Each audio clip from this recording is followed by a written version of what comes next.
My passion for the Mustard Seed Foundation is to keep young girls together with their babies, allow them the chance to parent their own child. I am a mother of two girls, a 16-year-old and an 11-year-old. They are my world. I had my first daughter when I was a teenage mom at 17. I was born into the foster care system here and was raised in numerous different foster homes. The reason why I started the Mustard Seed Foundation was because my daughter and I had been separated at one point because of lack of housing.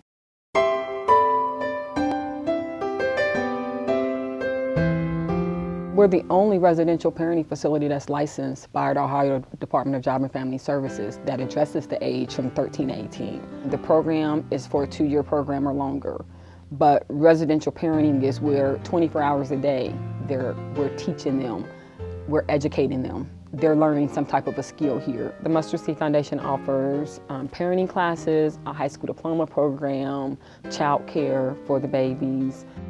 We offer life skills classes, counseling for the young ladies, and we offer different recreational activities for the young women. The Mustard Seed Foundation accepts teen mothers who are in state or county custody, or those who have been referred by other service agencies. And it's the only organization in the Miami Valley that will accept these teenage women. It affects everyone in our community. Being a teenage mother is the population that most people don't think about. There's a need there, especially I think in Montgomery County. I don't think most people understand the need and the gap. You know, when we started talking about becoming a residential parenting facility, when I first started talking about it, everybody's like, okay, well, there's foster homes. Okay, well, there's Daybreak, or there's the YWCA. They didn't understand that you can't go to the YWCA or to St. Vincent if you're under 18 with your baby.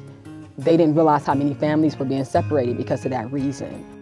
It decreases the number of homeless families in the street. You catch them when they're 13, 14, 15, they have one child. You educate them on being a mother, self-sustaining the family, but you don't see them at 18 and 19 in a shelter, or you don't see them in an abuse shelter, you know, where they've been in a relationship for 2 to 3 years because they had nowhere else to go. So it's very important that we give them an opportunity to, you know, not be fearful to contact social service agencies.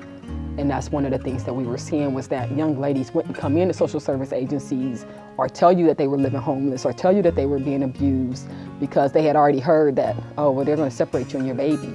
You have to get them to trust you for them to come off the street. So this home is just, it means everything to them being self-sufficient and them being able to come off of the street.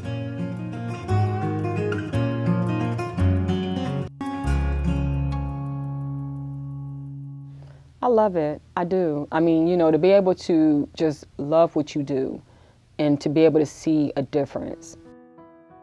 To see the joy of really, you know, to see those walls being torn down, and I can relate so well to them. And I know they know it. I'm always like, okay, I've been in this situation. Let me tell you how I handled it.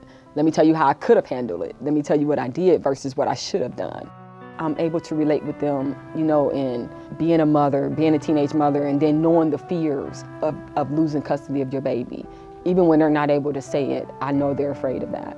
Being in a foster home and different foster homes where, you know, you're being moved about all the time. So you never feel stable or secure or safe anywhere. So it's just, it's great to be able to get them to trust me, and not having an advocate then.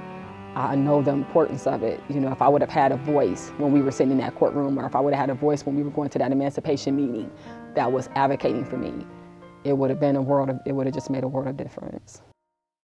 The Mustard Seed Foundation seeks not only to improve the lives of teen mothers, but prevent future unplanned pregnancies. The program is abstinence-focused, supplemented with self-esteem building dialogue. One of the goals of the organization is that we're not only addressing the young women once they come in and they have a kid, but how do we prevent the young ladies from having a child?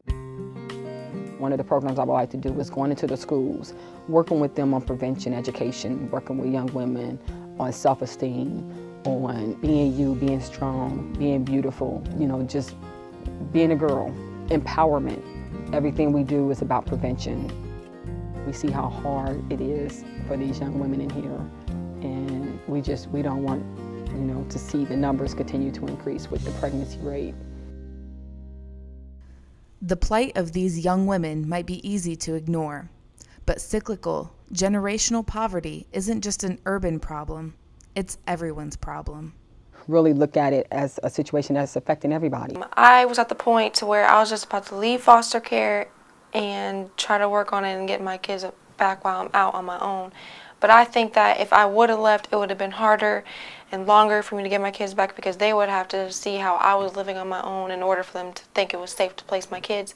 So I think with them living here and living with their kid, to be able to raise their own kids so their kid would know who they are, basically, I feel like the mustard seed helps them, and their caseworker would see that they could actually go out and do it on their own with their kids. You know, I was kind of frustrated before. I used to yell at them for no reason.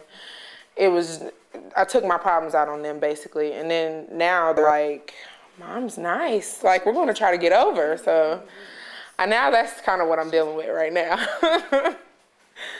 But it was very, I think they see the change. I want to thank them for helping me get this far and being able to have the mustard seed so I can be here with my kids. This organization doesn't have a face to it or a certain neighborhood, or they come from all walks of life. And teenage mothers, the numbers are increasing. So we know that there's something that needs to be done, once again, in education. The lack of education, they don't understand that this is a lifetime commitment. If this is all you see, this is all you know, this is what you're going to do. It's a repeat cycle. So prevention of pregnancy, once again, is not only about just preventing a young lady from getting pregnant, but once again, it's about empowering her that you could do something different. You don't have to follow the whole generational cycle. All it takes is the faith of a mustard seed. You just got to stay with it.